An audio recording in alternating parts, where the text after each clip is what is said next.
You're listening to Economics Detective Radio.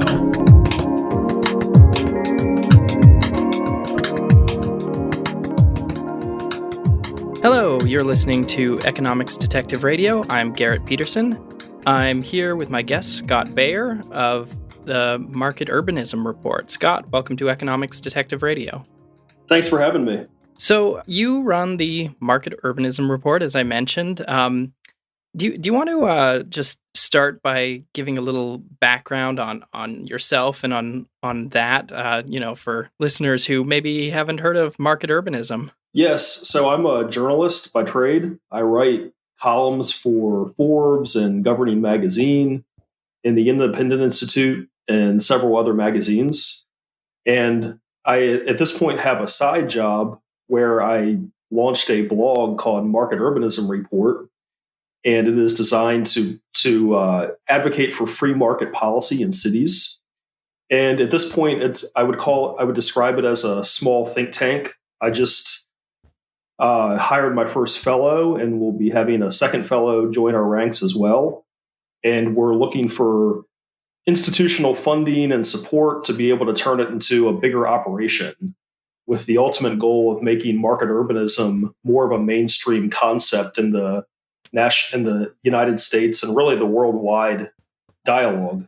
All right. Yeah. So that's a great project, and I'm glad to see there are people who are kind of supporting a market approach to urbanism and to mostly resolving the housing crisis that it might not be our most urgent crisis right now at this very moment, but it's still an important one, and one that we need to think about going forward.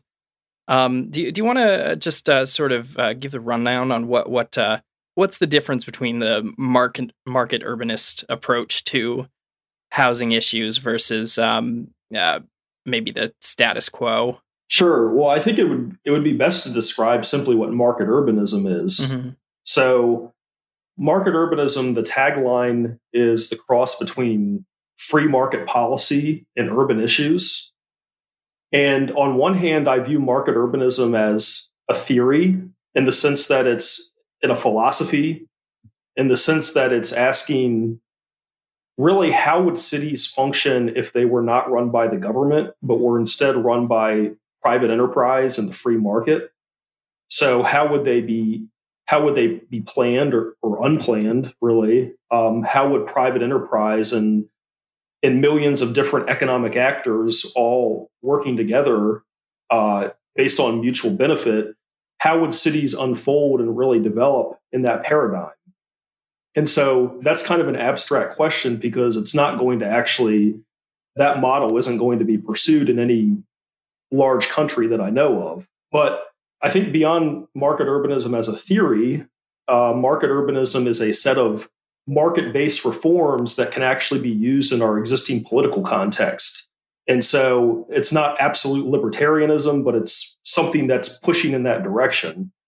And so, yeah, to your point, part of the market urbanist reform model deals with housing, how the housing market can be less regulated, more liberalized to create cheaper housing. But we also deal with things like public service provision, mass transit, roads, and how like transportation systems would be laid out if they worked more along a market paradigm. But I think for housing specifically, it's really talking about zoning and other regulations that make it really difficult to build housing, particularly in hot job markets where the housing is most needed. And market urbanism, as opposed to other planning ideologies, is really saying, let's have less planning and less regulation in the housing market to make housing more abundant and cheaper and probably denser, and generally just more diverse for the consumer. Mm-hmm.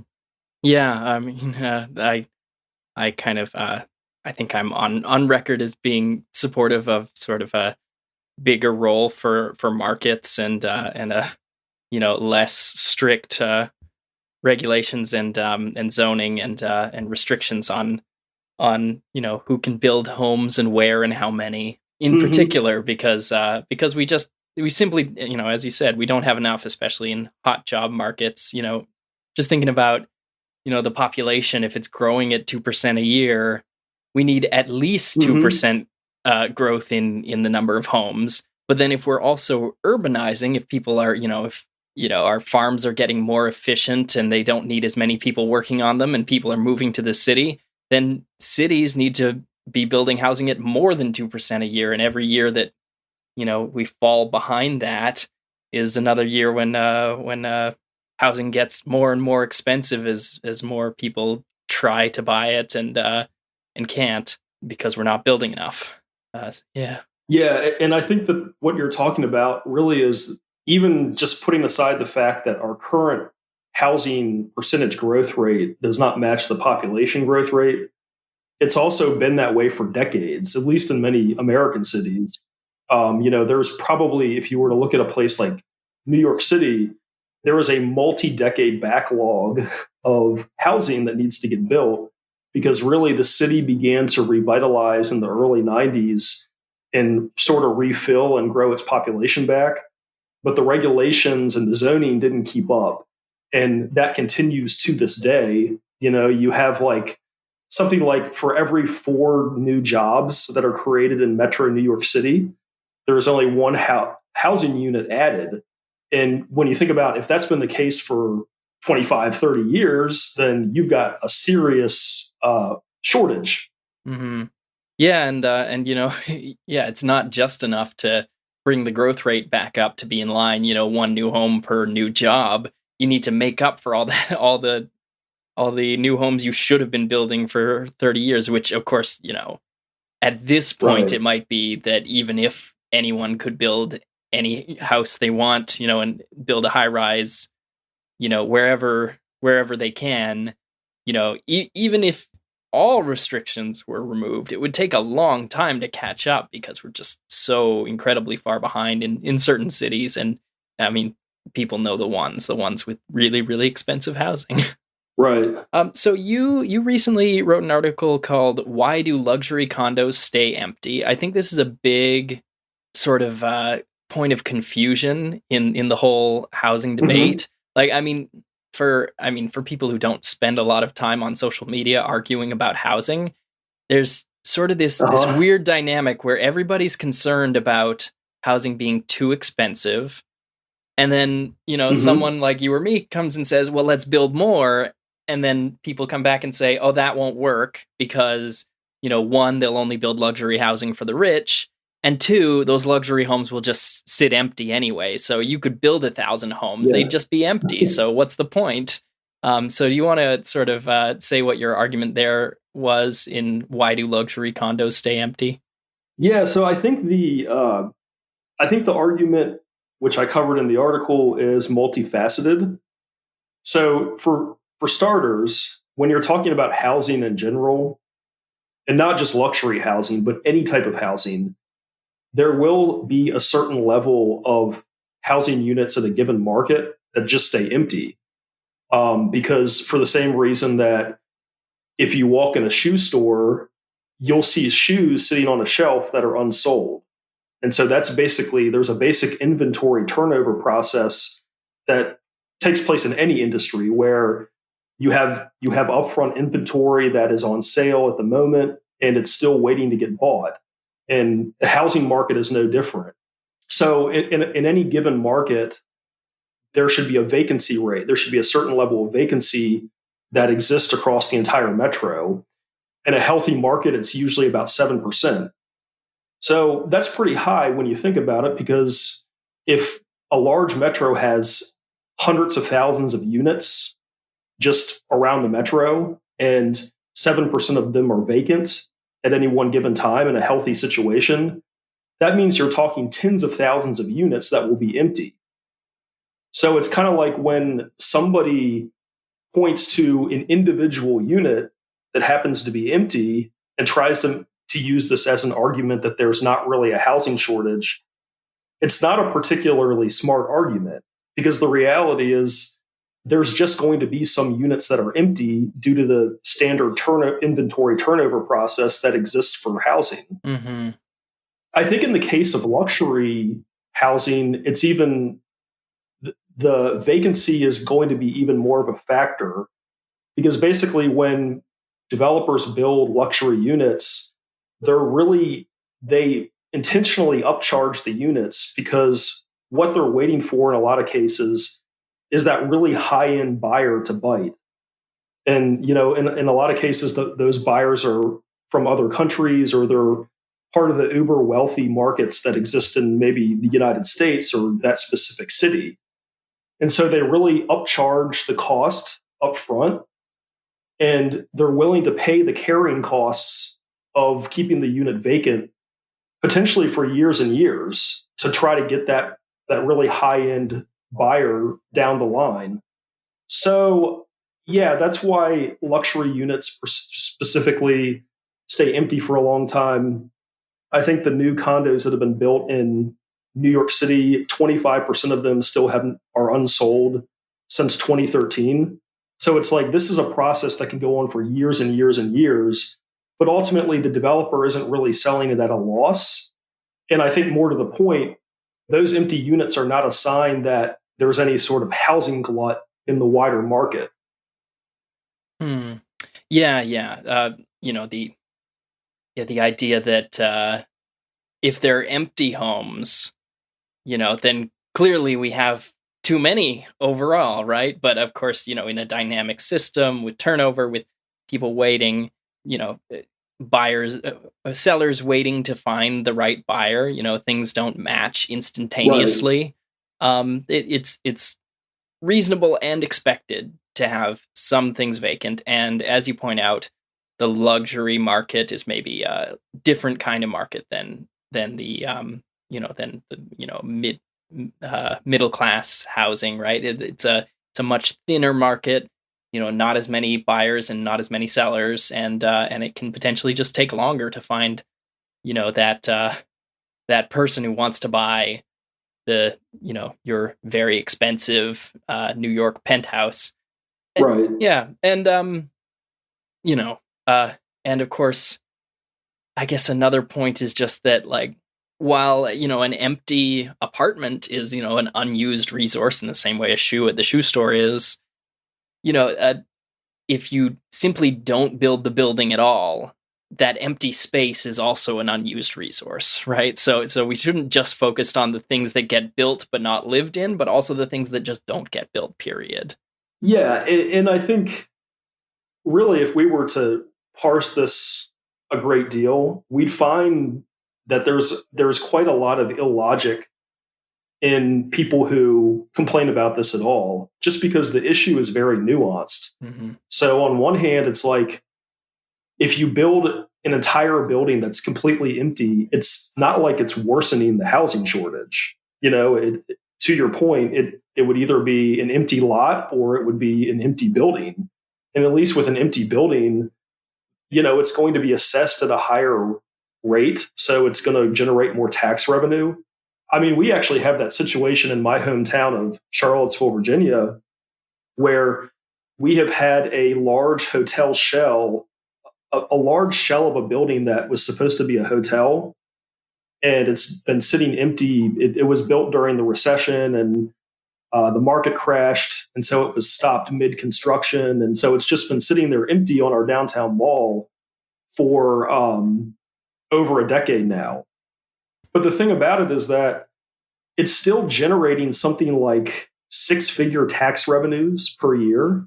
So it's like it's not even as a shell, as a high-rise shell hovering over our mall, it's still generating like decent property values and taxes.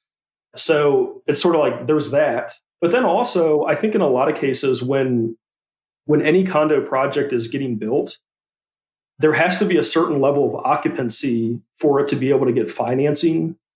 So it's sort of like if you're a developer and you build a high-rise condo and sell 70%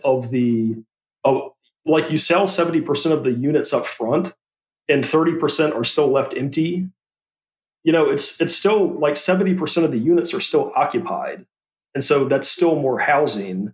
And that's what was needed to get it financed. Even if 30% of the units still remain unoccupied, it's still a net win for the city. Yeah, particularly, I mean, we'd want to look at what was the building you tore down. If you tore down 70 units that were occupied previously to build, a 100-unit building, and then only 70% of, the units are filled up, then, someone could make the argument, well, you haven't really increased the amount of housing that's actually getting used. But normally the case is Right. that people tear down like an old empty blighted building, or a really low density sort of housing that only had like 5 units. Then they build 100, and then if 70% Or they of them rip are up a full. surface parking lot. Yeah, parking lot. That's yeah, it's you see these, you see people, when a parking lot is removed and replaced with a high rise, and it's full of like luxury apartments, you see people saying like, oh, you're making housing more expensive. But if you think about it, I think the a big divide here is between the people who think in terms, first in terms of price, and people who think in terms of quantity. So I always think about like how much, how many sellers are there and how many buyers are there in this housing market, or how many people who are consuming housing and how many housing units, and then price kind of falls out of that, equation there, where maybe in a kind of complex way. So like, if there are nicer amenities, the price will be higher, but we don't want to lower prices by making a place a terrible place to live and removing all the amenities, right? But so it's not necessarily something that we should be thinking about in our housing affordability, like, oh, how can we make this place crappier? But Right. yeah. Well, I mean, I think the only situation I can really think of where maybe the anti-gentrification NIMBY type people have a point, like the one scenario I could envision would be, say that a developer tears down units that were affordable and they were kind of like older units that had depreciated, and then replaces them with newer luxury units. Then you do have a specific case where affordable housing has been taken out of the community. But I think there are like specific things the city can do to soften those blows. They can issue some sort of program or voucher that enables people to find other housing in the neighborhood, so that the people who are getting displaced can still stay there and find new housing that's nearby. So I mean, it's kind of like, if if cities were more creative about addressing people's concerns, as opposed to just saying no, no, no to new development, I think this would be a lot easier. And so I think all the different parties would be able to be more satisfied. I think the biggest thing I'd like to see, though, is just for rules to be set out in advance, and then just knowable. So, for instance, there are lots of markets that have lots of regulation. If you run a restaurant, it needs to be food safe, and you need a license and all these things.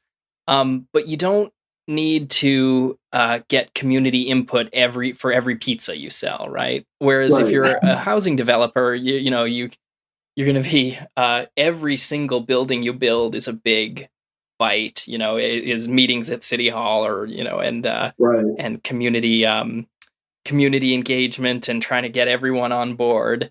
And if it could just be like a normal market, where it's like, sure, there are rules, but then I, as the developer, learn the rules, follow them, and I can build whatever I want within those constraints. Instead, it's like we deal with it on a building by building issue, which is just not the case in any other market. And no wonder it's so hard to get anything done. Yeah. And I think that's a lot of the philosophical question that market urbanism is trying to ask would be, if we did have that sort of stability where it was regulatory predictability and sort of just a world of by right development where things could be built where the Mhm. market wanted it to be built. A lot of what we're trying to explore is things like, how would cities develop? Where would the housing go? What types of housing would get built? What would sort of like the commuter pattern? What sort of commuter patterns would develop? if we lived in a buy right world. And that doesn't really, we can't really see that conversation play out today because everything is so distorted. It's like we zone for one thing, we zone against another thing, and then we just have this whole flurry of like incentives and tax credits that sort of distort the market as well and don't really tell us the way cities would look if they were more open. Mm-hmm. Yeah. And I mean, like, that's so much of the, fights over this issue are kind of brought about by the status quo, that, Right. developers only build luxury housing. And it's like, yeah, well, in a market that is highly restricted, where you can only sell so many units, you're going to want to sell the highest margin units, right? Whereas one where you can build anywhere, anytime, eventually you run out of buyers for super luxury, high quality goods, and you have to sell, cheaper ones, right? We don't see, for instance, it's a very common example. Car companies, Right. don't only build luxury cars, but when you have like when there were quotas on the number of Japanese cars that could be imported to America, they did only sell luxury ones because Right. given that restriction, that was the part of the market you want to target first when the number of cars is restricted. And it's just the same for housing. You restrict the number, and of course, if you can only sell so many homes, you're going to sell them to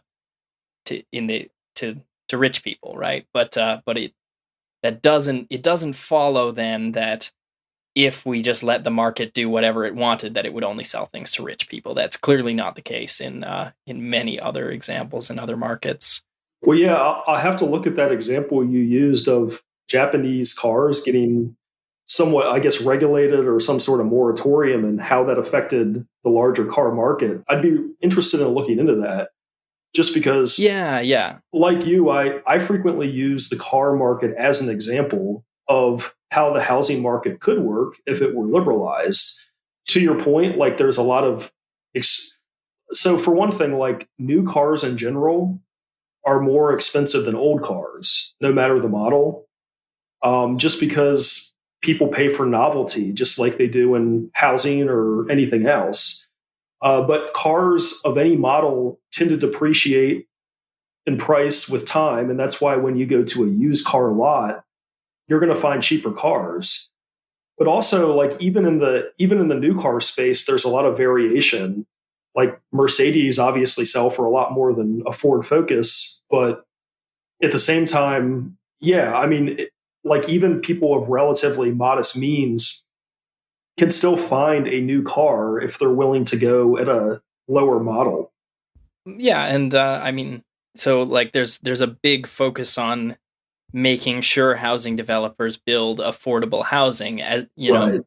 as if you could just as if there was some trait of the house itself that made it affordable, when of course many if you look at the housing constructed 100 years ago in New York for poor workers, who lives there now, it's not poor workers, and it's not people who were even average based on the GDP in 1920. It's it's people paying thousands of dollars a month to live there, and because there's nothing about a house that says it is always going to be affordable. It's going to be affordable based on the supply and demand in the housing market. Yeah, and I think the land as well. Like land prices at the end of the day are what really drive this. And I think that's why land has to be separated from the actual development to some degree. Just because you can build you can build some crappy ranch home in Houston and it'll probably sell, depending on where it is, it'll probably sell for between 150 to 300,000, but you can build the same house in the suburban parts of San Francisco and it'll sell for well over $1 million. Obviously there's nothing different between the land, between the home. It's the difference between the location and the land and the larger supply demand dynamic within those metros. Mm-hmm. Speaking of Houston, you wrote an article titled "Why Houston is Morphing into America's Next Dense City." Do you want to talk about that for a bit? Sure. So I think there's a lot of things that I could say about Houston. I think we could start with the fact that it does not technically have zoning, in the sense that it doesn't regulate use and density in most areas of the city. It does have some things that replace zoning in certain parts, so it still has setback requirements in many neighborhoods, which obviously prevent that has a way. Setbacks have a way of reducing the amount of buildable land. Houston also has parking minimums in most neighborhoods, although those can be negotiated on a case by case basis. But I think another thing that really, here's the most interesting thing about Houston to me. There are parts of the city that are unzoned, and then there are parts of the city that have deed restrictions. And deed restrictions are usually the type of regulation covenant that is written for private neighborhoods, like private subdivisions. But in the case of Houston, they're sort of like these public-private type arrangements that where the homeowners in a given neighborhood can call for a deed, call for their neighborhood to be deeded, and then it will be backed by the city. So if, say, somebody wants to file a lawsuit against another homeowner who violated the deed, that'll be supported by Houston taxpayers. So it's kind of like the deed restrictions in Houston are kind of like a more incremental replacement to zoning. But the interesting thing, and this is where market dynamics are all, and just sort of the direction of the market is always so interesting, is that if you go to the neighborhoods in Houston that are not deeded, they have first off, they're usually much denser, and they have a very interesting architectural diversity and dynamic. So you'll see in these undeeded neighborhoods everything from skyscrapers just kind of randomly popping up on a lot to sort of like missing middle type housing, duplexes, triplexes. You'll see 5-over-1 stick frame type apartment buildings. In other words, 5 stories of apartments over one garage. It's sort of like this quasi-urban setting. But then if you go to the deeded neighborhoods in Houston, it's basically just like the generic single family sprawl you will see in any American city, where it's single family homes with low lot coverage, setbacks. You can't have duplexes, you can't have mixed uses. So sort of just everyday America. And I think that's really interesting, because it's sort of like the market is telling us one thing, and the deeded restrictions, which are a form of regulation, are producing something completely different. Wow, that's really interesting. Yeah, it kind of shows. The funny thing, though, is that it's like those deeded restrictions.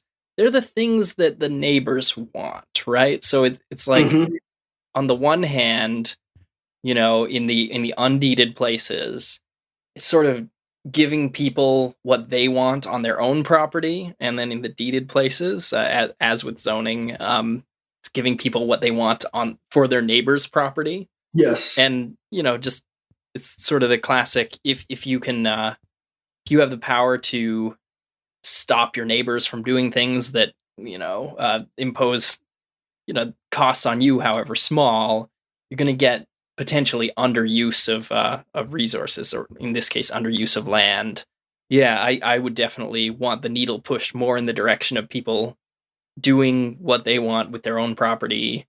And if they impose some kind of externality on someone else, if it's small, like casting a shadow, I want that to be completely ignored. I'd rather just not anyone can cast a shadow on anyone else. Anyone can block anyone else's view. If it's large, like, polluting a whole lot, or making a lot of noise, or something that is very disruptive, then maybe there should be some kind of relief for that. But we've definitely gone way too far in the other direction in most North American cities, where just you avoid building 100 homes because of some trivial inconvenience to someone else, like it'll it'll slightly block their view, which of course, if you think about the value of your whole house versus the value of the view, clearly the whole house is, the place to live is what matters.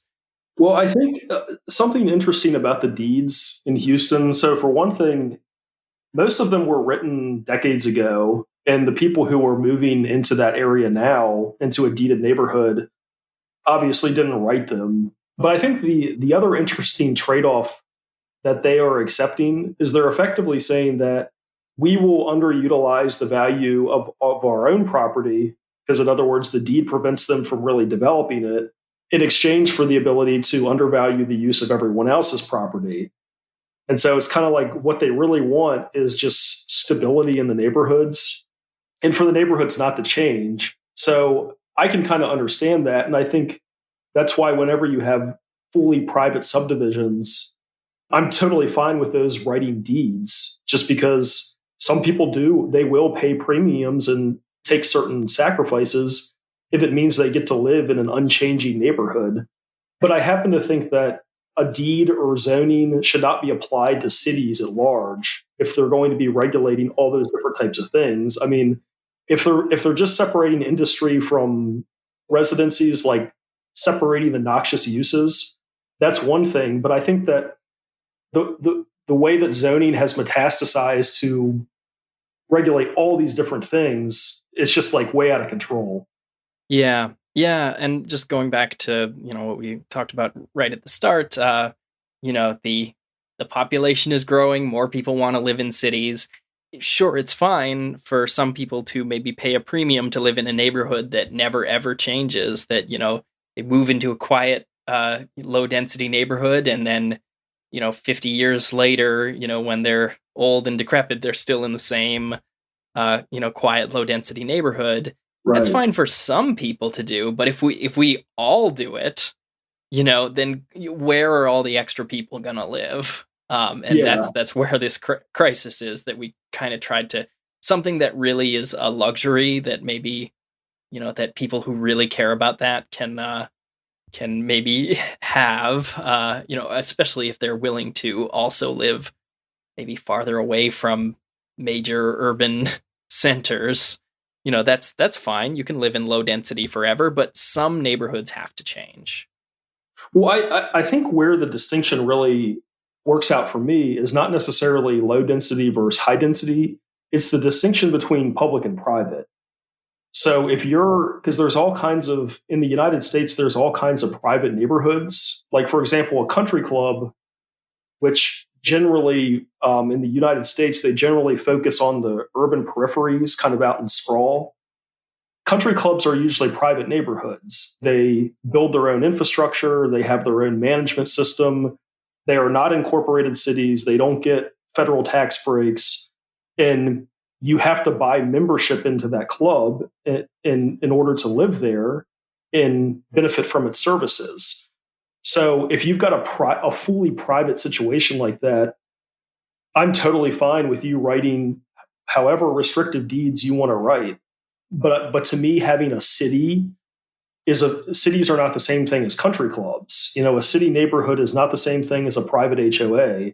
And so I think there is much less of a moral and intellectual case for having those types of regulations in a city neighborhood, because cities obviously benefit from public services, government administration, general taxation, federal grants and tax benefits. And so in my mind, a city neighborhood is a public entity. And that's why I don't think we should be having zoning in those neighborhoods that keeps certain elements of the public out, when in fact the public is the one funding it. Mm-hmm. Yeah. And I guess with the private HOA, or, that's a homeowners association, or like a condo with a group of owners, if they maybe like their low density, unchanging life, but if the reality is that their place where they live is right next to a booming tech hub, and there are lots and lots of people who would like to live there, eventually, someone will come along and say, "Hey, I'll pay you all double, what your units are worth in their current form, and build a high rise here." Right. And so there's that sort of exhaust valve, right? Like eventually people can get bought out of their of their little neighborhoods, if they're in places that would be better used in another way. Whereas if you Right. just make it the law, it's not clear how the law eventually changes, especially since all the people who want to live in your city but can't afford to don't vote in your local elections. Whereas their Right. dollars really do vote. When the developer comes and says, "Hey, I'll offer you all X dollars to let me build here," that's ultimately backstopped by all the pent up demand from outsiders who would like to live there. But if voting is our only mechanism, then those outsiders have no say. Yeah. And that would be one example of where the deed restriction model actually is better than zoning. So I think I would imagine that if say you want to build a skyscraper in a deeded neighborhood in Houston, if you, the developer, came to the neighbors and said, "Hey, if you change your deed and let me buy this lot and build a skyscraper here, I'll pay you a crap load of money each household." They might agree to change the deed, just because the financial incentive is there for them.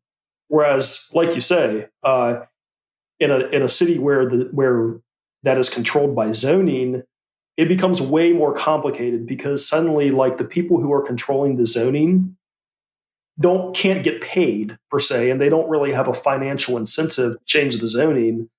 And so it's kind of just like it's more of a recipe for stagnation and just like kind of the worst aspects of public review and all that kind of thing. Yeah, it's funny. This is one situation where we might prefer if the city council could take a bribe, just because we want, if there is a lot of value being lost because of something you're preventing people from doing, you want those people to Yeah. be able to, buy back the right to, engage in productive activities like building housing. But we're in cities, in countries with low corruption. You don't have this sort of bribery thing, and you don't want it, right? Because Right. in this specific situation, you might have people paying to get the right to do something that we want them to be doing. But of course, normally with bribes, people will pay for the right to do things that we don't want them doing, like you know, uh, corruption or getting special privileges Drug that dealing. actually harm others. Yeah. Yes, exactly. Right. Yeah. To pay you to look the other way for my criminal enterprise. That's Yeah. not what we want. So in general, corruption is bad. In this specific case, when the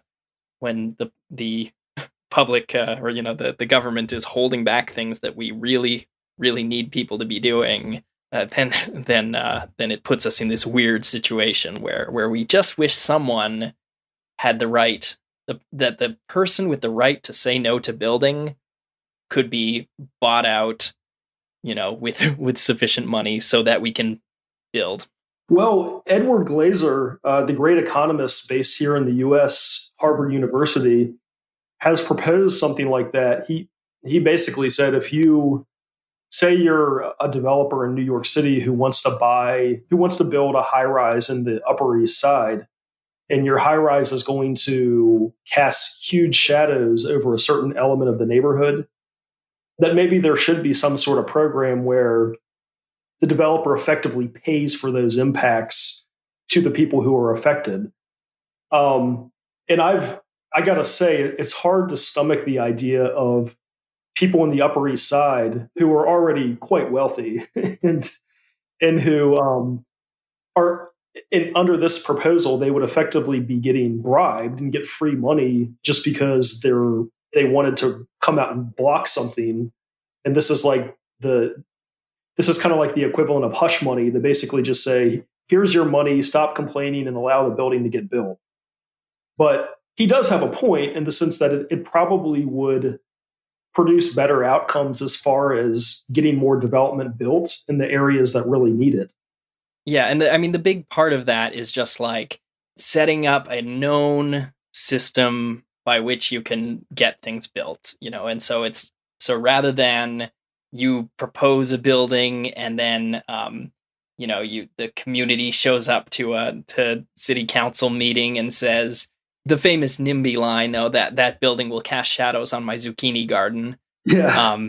You just have a dollar value that, like, look, I'm casting this much of a shadow for this many minutes a day, and I pay you, the market value of those zucchinis, which, let's be honest, is probably under $20. Yeah. But I mean, yeah, you'd want to set the price high enough that the locals were happy. Yeah, I think my personal opinion is that the best way to avoid any of these sort of compromises is actually just to take zoning powers and land use powers more outside of the local level and put it more into the state level.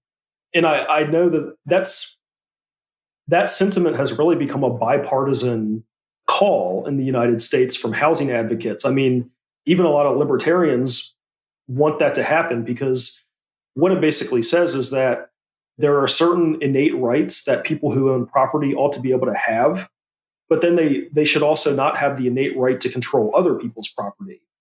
And if you have state level laws that establish certain uses as by right as opposed to being zoned, then it's actually an outcome that goes more in the direction of freedom than the existing outcome, which is, yeah, the local government controls land, and people who, like, the home voter interests within those local governments, can kind of control everything. And the only way to prevent them from not trying to block things is just to pay them off. Like that doesn't really seem like an ideal model. And so that's why people have been here in the US proposing things like state level housing bills that make mid-rise construction close to transit by right, or make duplexes by right across a city, things like that. Yeah, I associate those. At least in California, you have Senator Scott Wiener, I think, is the one who proposes those bills, and has had some success, although not total. But if he manages he proposes new ones every year. They always get shot down. So that ought to tell you, like they don't even get out of committee. So it ought to tell you, like, there's so much entrenched interest against having any sort of liberalization in the housing market that somebody like Scott Wiener is having to propose the variation of the same bill over and over and over again, and still it's getting shot down. And they water it down every time, right? That's true, yeah. Yeah. And so it's like, okay, what if we just allow duplexes if they're right next to the transit station? And everyone's no housing anywhere ever.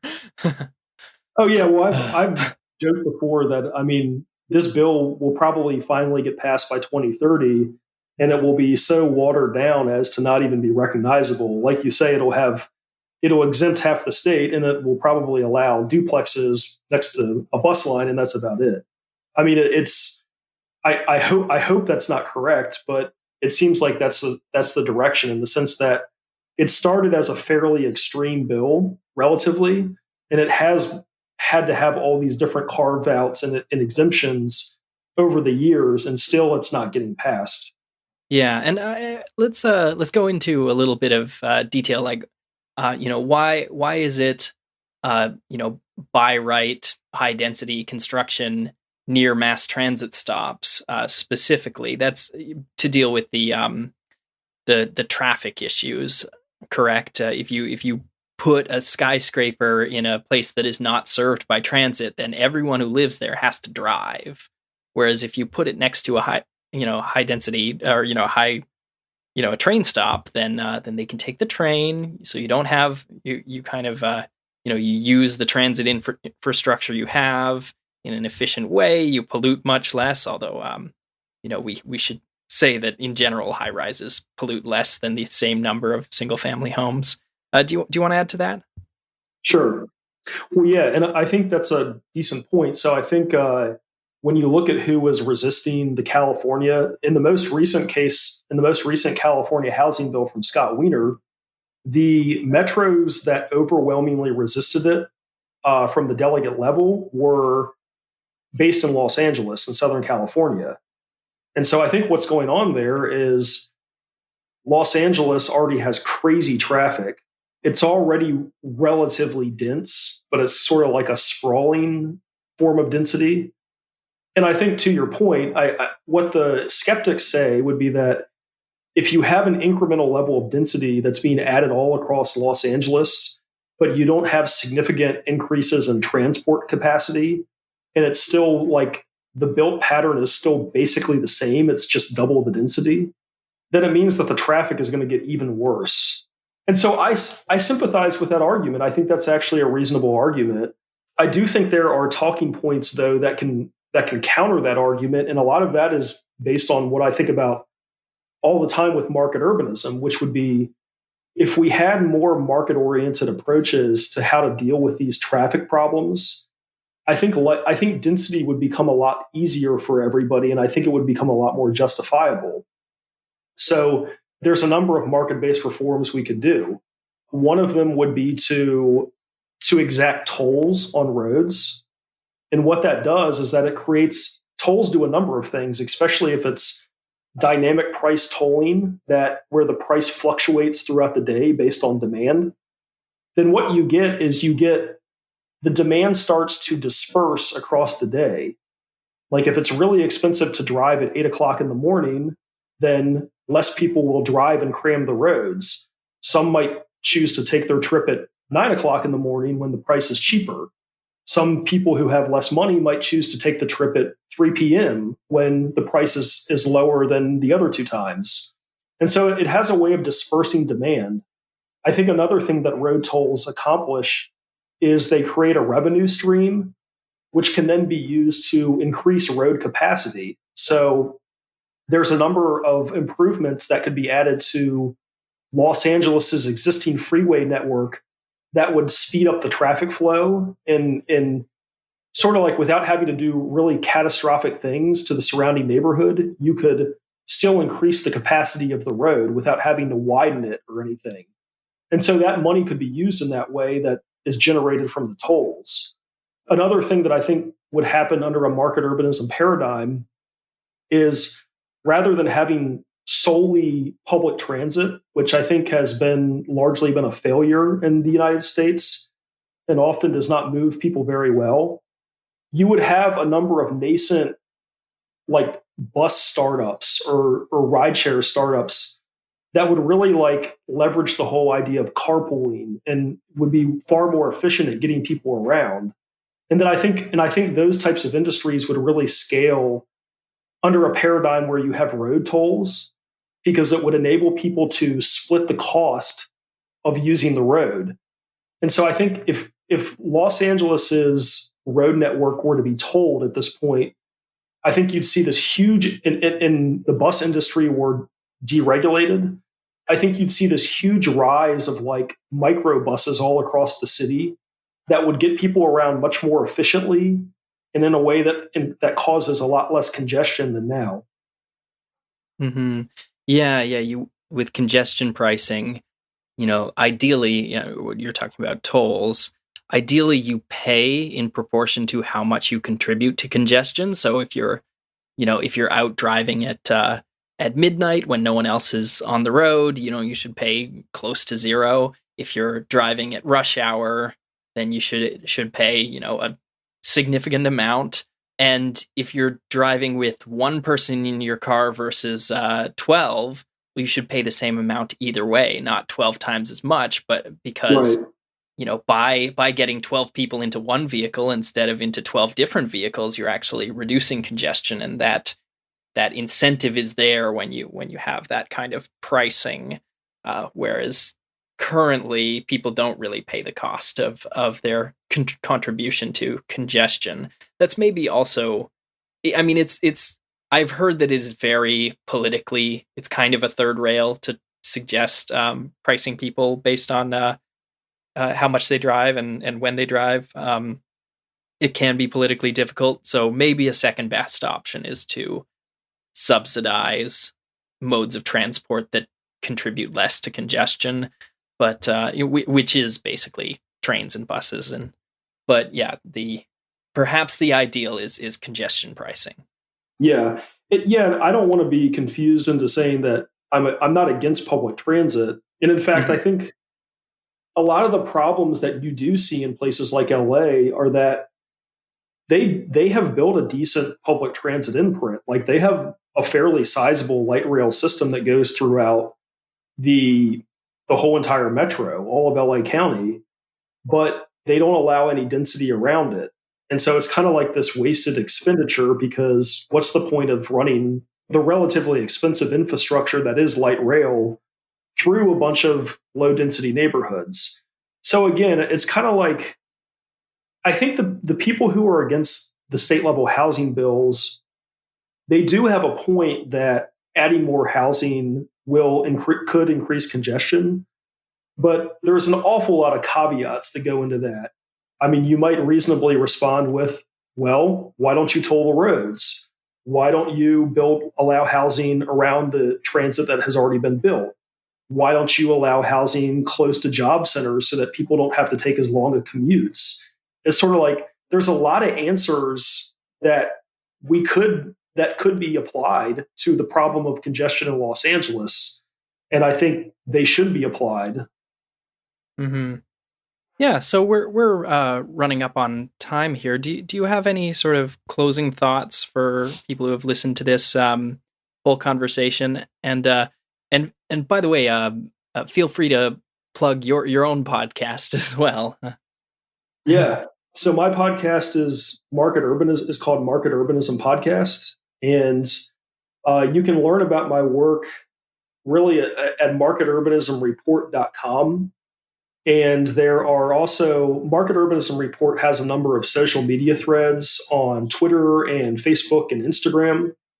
And they're really active and have great conversations. So if you like to talk about urban issues, doesn't necessarily have to be from a market oriented perspective. Kind of just if you're into these issues, I would encourage joining them. Mm-hmm. And I've been involved in some of those conversations. They're often, high quality conversations, sometimes with people who know a lot about urban planning or urban economics or other related topics. Yeah. So Scott, thanks for being part of Economics Detective Radio. Thank you, Garrett.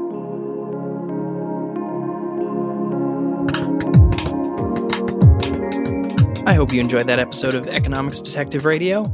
As Scott mentioned at the end, you can follow him at marketurbanismreport.com and subscribe to his podcast if you're interested in the topic. That's the Market Urbanism Podcast. If you want to discuss this and other episodes, you can join my Facebook group. That's Economics Detective on Facebook. You can also follow me on social media. I'm at Garrett Peterson on Twitter. If you really like the show and want to help me keep it running, you can support me on Patreon. That's patreon.com/economicsdetective. I'm very grateful to my patrons and supporters there. They help offset the costs of making the show and keeping it online. And they also just give me a bit of encouragement. It's good knowing that people enjoy the show enough to give $1 or $2 for each episode I release. So thanks to you if you're listening, and I'll be back soon with another episode.